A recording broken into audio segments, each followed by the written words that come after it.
get on a plane and the pilot announces you have a 50% chance of making it to the destination, what are you going to do? That's the same chance you have for succeeding in a marriage. Mm-hmm. The average American marriage lasts 7 years. That's the average. So, I mean, these kids are they're highly educated. They're exposed to much more than we were ever exposed to. And yeah, I think they, by and large, they really have their heads screwed on right. Yeah. Welcome to Old God Talks to Me, a podcast dedicated to helping guys create kick-ass lives for themselves and those that they love. Ladies, if you want to know what your guy is thinking, this podcast is for women too. Each week, a special guest helps you create that life you've imagined. We talk anti-aging medicine, personal growth, relationships and hot sex. Yeah, you hear me, getting laid more frequently, other guy vices, and topics that many don't want to talk about but need to. Just because you're getting older doesn't mean you have to be old. Don't want to miss anything? Be sure to subscribe, share, rate, and review this podcast. And be sure to go to www.thestandard.academy/magazine and grab a free copy of our new digital magazine, The Standard Academy, where we talk about erogenous zones, growing hair back, and other things that will help you create that kick-ass life. Now get ready to listen up and share with friends. Well, I think that's consistent with what you said. You don't look at your relationship as a chance. You look at it as a choice. Right. Yeah. And people who stay together, that's how they look at it. Mm-hmm. And, staying together, is definitely a choice. Mm-hmm. And leaving is definitely a choice.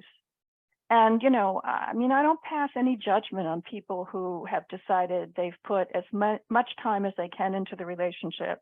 Sure. They don't feel as if they're getting anything out of it. Mm-hmm. And they see the twilight, coming upon them, and they don't want to live the last 10 or 20 years in the state that they're living Sure. in. Sure. I represented one gentleman, 80 years old, who, very high asset, very well positioned in life. And he and his wife, as you said, basically had a sexless marriage.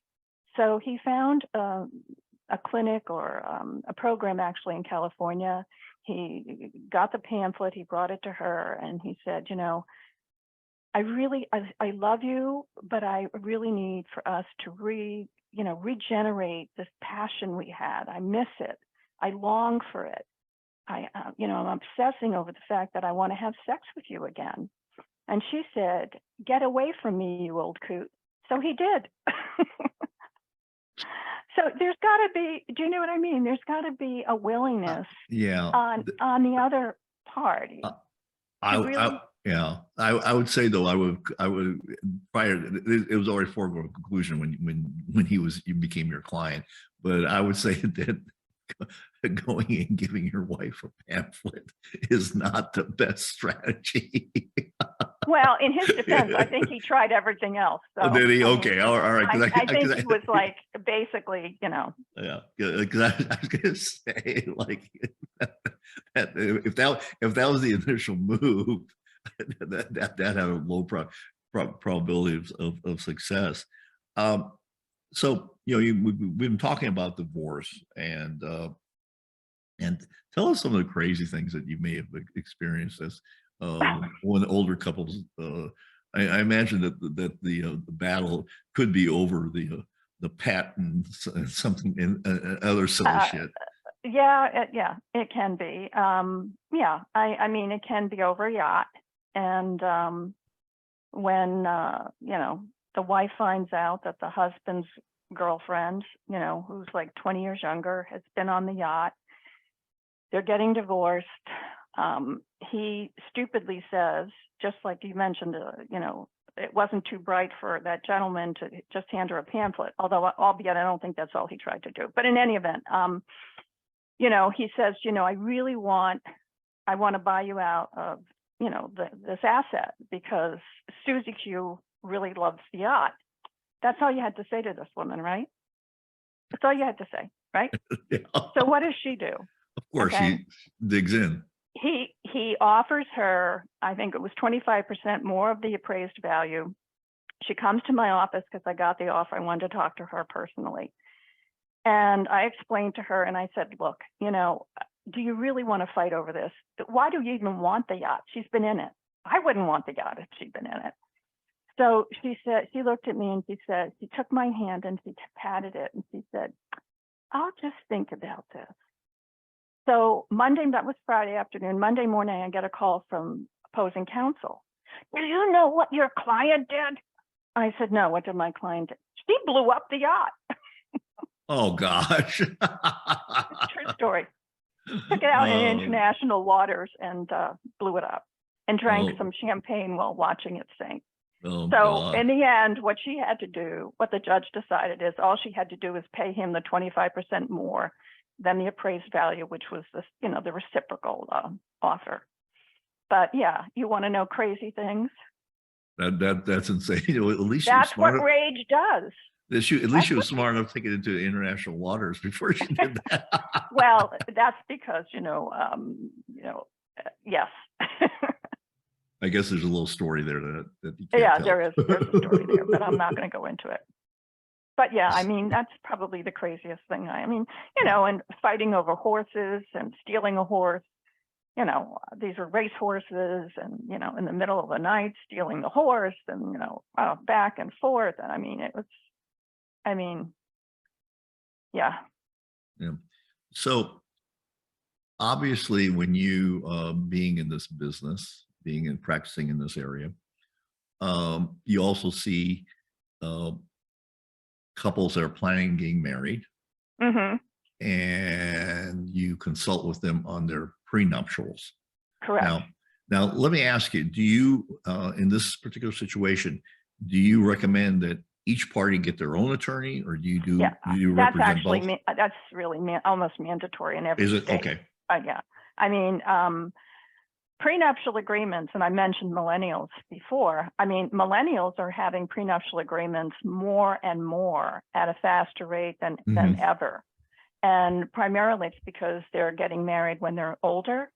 And a lot of them are investing, if you can believe it, in startups. They're investing their money. And, you know, probably more than 50% of them are children of divorce. And they've seen what happens and they don't want it to happen in their relationship. Sure. And it used to be, people used to be insulted when, you know, and usually 9/10 out of the time, it was a man who would say, you know, I would like for you to consider signing a prenup. And she would get all upset. And what do you mean? You're planning the end of the marriage before we even have our wedding. And what it is it's planning, you know, it's not planning a divorce before you tie the knot. It's planning to prevent the knot from fraying, because a prenuptial agreement can be fair to both parties. Right. But if you want to exclude what one person came into the marriage with, okay, and potentially a lot of inheritance that he or she may have inherited, because as baby boomers, there's never going to be again in the history of the financial history of the United States of the biggest passing of money between one generation to another when we die, that's going to shift. Our kids will never have the assets, generally speaking, that we were able to accumulate for many, many reasons. You know, whether there's going to be Medicare, you know, the cost of medicine, you know, it's you know, that's what all the financial research is showing. But it's really, people are really changing their attitudes. And this is younger people are changing their attitudes. Again, primarily because of their experiences. And they're not afraid of contracts. You know, I mean, and they understand. I mean, if you get on a plane and the pilot announces you have a 50% chance of making it to the destination, what are you going to do? That's the same chance you have for succeeding in a marriage. The average American marriage lasts 7 years. That's the average. So, I mean, these kids are you know, they're highly educated. They're exposed to much more than we were ever exposed to. And yeah, I think they, by and large, they really have their heads screwed on right. Yeah. So what kind of things do you discuss when you're talking about these kind of things? Especially and I'm talking about people that are older rather than younger. Let's say that they're in their 60s or whatever. What kind of what I assume you have a little bit of a checklist about things Yes.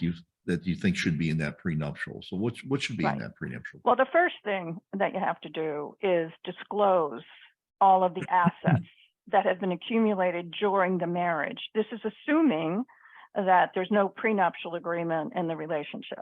Well, I'm talking about going into another marriage, and what would you have the prenuptial include?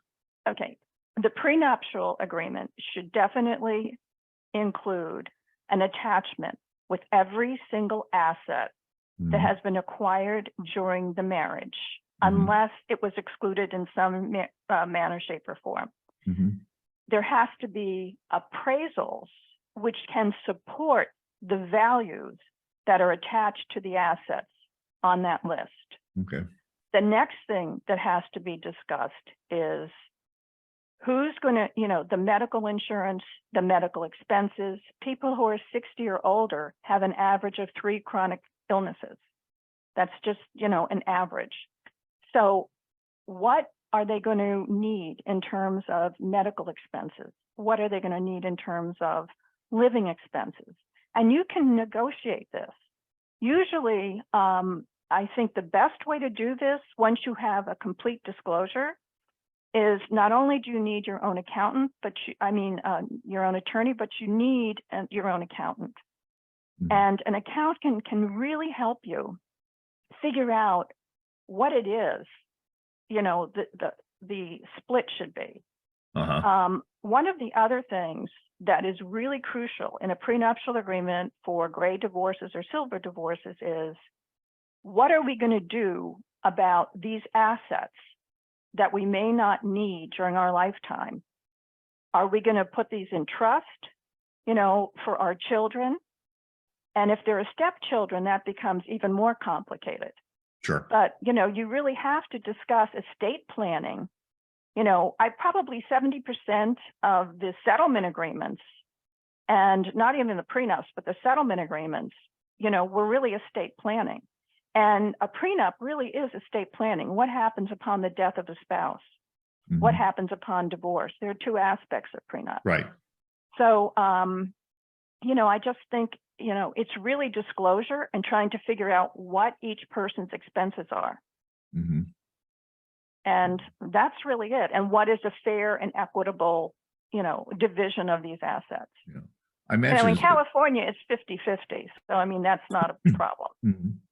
In many of the eastern states, it's equitable distribution. The southern states, believe it or not, there are some states I wouldn't even mention, are still titled. So if the car is titled in the man's name, if the house is, it's a whole different issue. Oh, yeah. I imagine a real sticky issue is inheritance, because you mentioned it a little bit, is inheritance in terms of kids, especially if one spouse passes away, and there's this, there's certain expenses that you have, or living expenses where you had two sets of assets working for you, and then how do you deal with that? What do you see a common way that's dealing with that supports the surviving spouse, yet also deals with the issue of inheritance for children? Do you need accountability? Are you looking to change the course of your life but have failed to keep on track? Too often we take in information and fail to act. Do you need an accountability program to stay the course? Then go to www.thestandard.academy and find out about my accountability program that goes with my course that helps you find out what you want, why you want it, and how to get it. The accountability program keeps you on track to get results. So Justin, you just used a bunch of words that you lost me completely.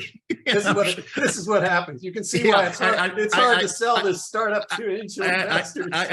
We have to rewind this thing because actually my oldest daughter is an engineer, and she does what would you use? What would you say?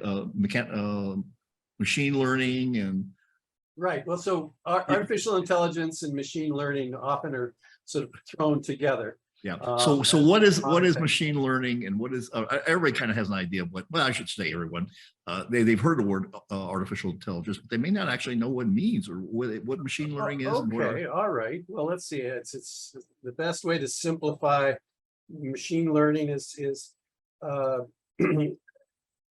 imagine you want your computer to be able to take an image that you give it and tell you what animal it is or what person it is. And it's not a trivial thing to have the computer program recognize that the image is a cat. And so this is one of the kind of the classic examples. And quite simply, the way you do it is you train your program by giving it thousands of pictures, and you give it a way to summarize the shape and compare it to things that you tell it is a cat. And then by trial and error, you have a way that the algorithm of your... Do you mean it in terms of a prenup, or do you mean generally? Well, in terms of a prenup, because I would think that would be the time to handle that is in the prenup. Like, okay, what's going to happen? Whoever surviving, yeah, you would have done the prenup prior to, whoever it was who predeceased spouse.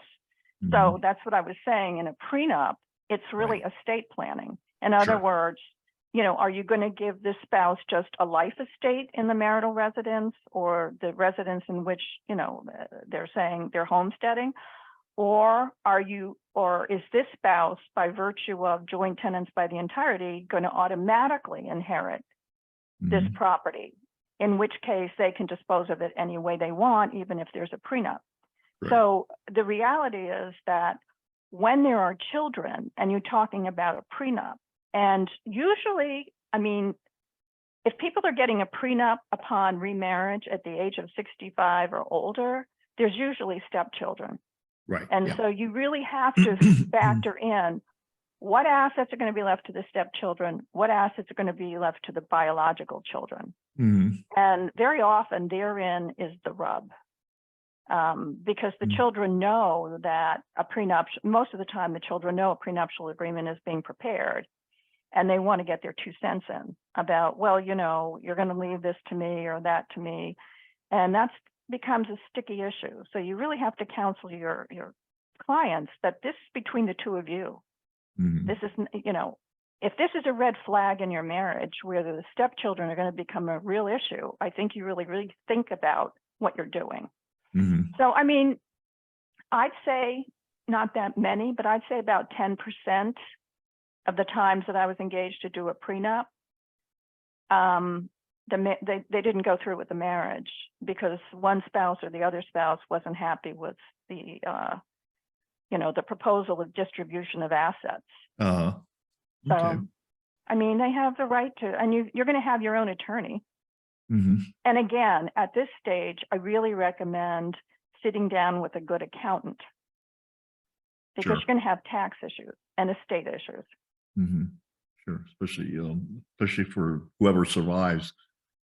Maybe not so much the spouse, but the kids' inheritance will definitely have issues, because I know that we've talked about that and how to deal with the tax situations and how to minimize the tax liability that exists in that situation.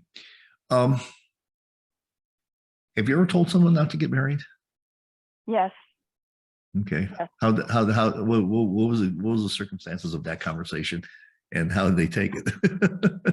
Well, it was a gentleman who I had represented him in his first divorce. He inherited a great deal of money, but he started a business on his own and made a great deal of money. He was extremely wealthy. His working so hard and his having to travel all over the planet is really what broke down his first marriage. Mhm. But he was, you know, he was thinking about selling the business, and he had met somebody, and it was clear to me from the very first time I met her that she was after his money. You Mhm. know, I mean, it was clear, but he wasn't seeing that. Mhm. You know, we talked a little bit about sex, but sometimes men will overlook a tremendous amount if they're having really good sex. Oh, absolutely. And if she can really give you a good blowjob, Oh, like yeah. chrome off a tailpipe, Yeah. forget it.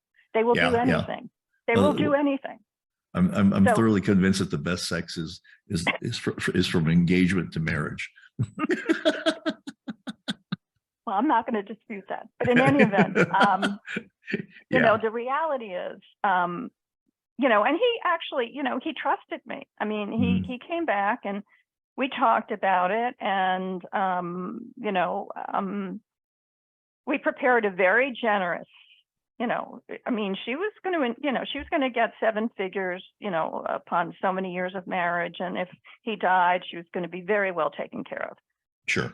But it wasn't good enough for her. And I said, you know, seriously, I won't say his name. You know, I said, you know, I mean, I'm not your mother, I'm not your sister, but I'm somebody who cares about you. We've been through the trenches together in your first divorce. Mhm. Okay, I know who you are inside and out. I've seen your soul through your eyes.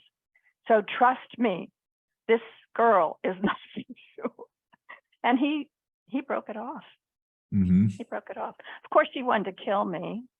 He scratched my car, broke my window. Oh, she did? Oh yeah. Oh yeah. Oh gosh, yeah, yeah. Well, every guy needs a fatal attraction woman in his life. You know, I've had my one, and yeah, she was at the end. She was claiming that she was pregnant, but she forgot that she told me when we first started dating that she had had tubal ligation. So I cannot even tell you how many men fell into that trap. oh yeah, You know, yeah. before the DNA test, forget it. I mean, it was Well, like, that's what a friend of mine who was my mentor at that point, because I was kind of freaking out a little bit. The last thing I wanted to do was have a child with this woman, and even though it wasn't possible, he said, well, Oris, you just need to get a lawyer and tell her to have her lawyer contact your lawyer, and he said, but don't get married. Don't get married. This is not a reason to get married. And so yeah, so yeah, that was very sage advice that I got from him. He was a really smart guy in a lot of different ways. He was actually very wise, not smart. He was very wise in the ways of the world. But it was just very, very interesting. Yeah, I remember the whole thing and all the craziness that went on it, especially at the very end. It was you know, it was fun for a while, but then became really too much drama. And given my familial back history, I don't really respond well to a lot of drama. well, I can understand that. I Yeah. you know. So Yeah. how many of your clients that you're coaching now, I'm curious, are over the age of 50? Very few as a proportion, and I'll tell you why. A lot of time I've encountered this, and I think it's a very sad situation that when guys get into their 60s, they really don't want to change. Right. And that is unfortunate because they're thinking that they're going to die in their 70s. But this, you know, I know that the death rate has dropped recently in the United States. But the reality is that a lot of us are going to be living into the hundreds. And so my thing is about being a better version of myself today than I was yesterday. Now, I don't always succeed. I'm not perfect. You know, sometimes I'm not a better version today than I was yesterday. But that's kind of the goal. And so I do things that improve the quality of my life and consequently the quality of my wife's life. Mhm. And we both work on it. But yeah, I'm really into a lot of, they call it functional medicine, but I call it anti-aging, because if you say functional medicine, people don't know what you're talking about. But I've had lots of experts on my podcast. I've interviewed in that space, and you know, it's an interesting space. I think also, you know, one of the things you may encounter, well, I'm sure you do, is that one of the reasons I think I'm doing so well at 70 is that I've been on testosterone for over 25 years. Mhm. And a lot of men suffer from low testosterone, and it really affects how they think about the world There's no question about that. in a significant way, And I talked to men about this, and it's actually a fairly easy thing to get prescribed for you. I mean, your primary care doctor will probably not do it, but there's plenty of physicians out there that will. But it's an issue that affects your relationship with your significant other, and so in so many ways. And like I said, I've been on testosterone optimization for over 25 years, and I can't imagine my life without it. Well, you're doing well on it. Yeah. But what yeah. you just said about men not wanting change and not wanting to rock the boat, that's why it's 60% of women Yeah. over the age of 40 who are filing for divorce. Yeah. Because if they don't want to change, that doesn't mean that they're going to avoid a divorce. And most of the men who don't want to change or don't want to leave a relationship at that age, I can tell you from anecdotal experience for over 30 years, it's because of finances. Mhm. They don't want to split the pension. They don't want to split the assets. They want to continue to live the lifestyle they have. And 9 times out of 10, neither party is going to be able to live the lifestyle that they had Sure. while they were living together. As you pointed out, 2 are cheaper than 1 Yeah. in terms of living expenses. But Yeah, it's going to happen. So that's what always perplexes me. Why do men resist counseling? Why do they resist thinking about other ways to make the relationship happy and healthy when it's going to happen to them anyway? Yeah. I mean, there's a myth that you deceive yourself. And I've just been reading Jordan Peterson's book, The 12 Rules of Life. I don't know if you've ever read it. It's a very dense read. I can only do a few pages a day, but people are under the assumption that they can maintain the status quo. No chance. You cannot. You are either getting better or you're getting worse. You are not maintaining the status quo. And one of the things I do counsel people about it is, no matter how bad things are, they can get worse. Yeah, no doubt about it. No matter how bad things are, they can get worse, and they will get worse if you are not actively working to maintain, especially your relationship. It's true with your fitness. Yeah. The quality of your life is the quality of your relationship. Yeah. And absolutely. I've counseled many people, particularly men, because, during the last, I'd say 20 years of my practice, men finally realized it's smarter to hire a woman lawyer and go into the courtroom with a woman against a woman than hire a male lawyer and have this big burly guy, attacking the little woman, Minnie Mouse on the stand. Right. So I did, but, a large share of my practice was representing men. And when they came in and said, their wife wants a divorce or whatever, and I said, you can either get better with her or you can get bitter because of her. Right. It's your choice. And, they would go, what do you mean? And I would explain to them, what are you doing to try to, get the mojo back in the relationship? I mean, I'm not sure she wants to get rid of you. She wants to get rid of the life she has with you. And there's a big difference at the age of 50 or 60 or 70. Yeah. Sometimes you have to tear down the life that you have and rebuild it with something better. And again, as we talked earlier in the program, the chances of you marrying the exact same person with a different name is pretty high. It's pretty Well, high if that's you're not. why second and third divorces are so Exactly. amazingly, prevalent in terms Yeah. of divorces. Yeah. People don't really change unless they make the effort to change. Absolutely. And half the time, they're not even aware of what it is they need to change. Mhm. And Yeah. the book that you mentioned, the Malnourished Marriage, I really go into depth in that book to explain, why we have difficulties in the relationship and how it is tied into our families of origin, and how we learned from very, very 2 and 3-year-olds how to resolve disputes, and Mhm. what we're modeling from what our parents did. Sure. And, Absolutely. it's interesting what you say about, your father. And, it's, you have to really work on it. And you did. And you have a Yeah. lot of insight, which is why you've been married, I think you said 30 years. And we're coming up on 30 years, Thanksgiving Day weekend. So it'll be 30 years. Yeah. There you And go. and I got 2 well-adjusted daughters that are doing incredibly well, and they're earning more money than I did at their age. I'm not even close.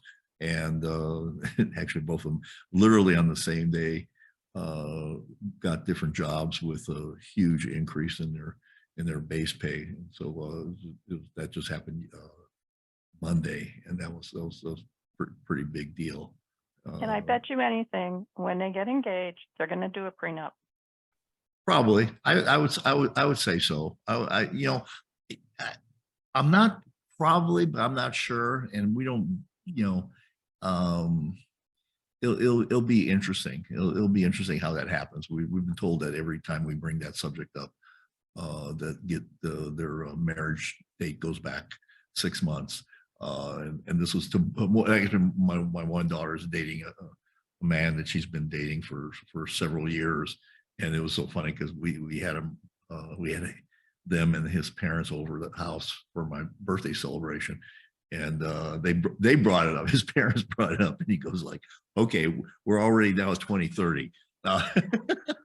Well, you should share. I don't know if you saw my website, but I have an article on my website about prenuptial agreements that has been downloaded a number of times. And I still have clients, even though, I'm retired now, that call me and ask me for advice about their children. Sure, and there'll be a link to your website in the show notes, and also to your social media links to your various social media platforms, and we'll make sure that those are in the show notes. Great, there. I'd appreciate that. Yeah, and the link to both of your books. Now, is the other book out already? Because it's the novel is out, but the nonfiction book, The Malnourished Marriage, isn't going to be out until 2023. Okay, yeah, it's a lot of work, I can imagine, to write a book, and lots of editing to be done.